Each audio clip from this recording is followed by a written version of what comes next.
do ta kaloj 51 ose 52 deputet, kur llogaritën edhe minoritetet 10 që llogaritet mjaftueshëm për qeverim, por ka zhvillim edhe brenda minoriteteve kushtrim që nuk e garanton 100% që zoti Kurti mund ta përsërisë ato çfarë ka bërë në 10 orë, pra të bëjë qeveri vet dhe të shkojë tek presidenti pak më vonë me partitë e tjera opozitare. Çka po do të thonë që kjo situatë e re që është kriju e determinon domosdoshmërisht një bashkëpunim me subjekteve politike.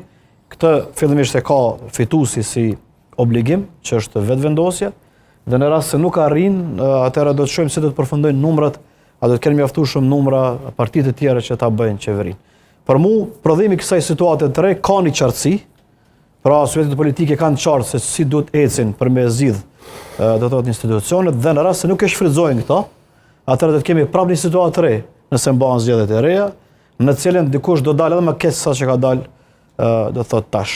Kjo 30 ditë që deri në fillim të korrikut është pritje reale dhe ligjore, siç e tha burrimi në konstituim ose në certifikim të rezultateve, do të pres që diku nga mesi i korrikut ose maksimum në fund korrikut ne të kemi kuvend konstituum. Unë besoj edhe deri atë kohë do të kemi edhe qeveri, sepse ka në fakt president duhet të ketë para qeverisë.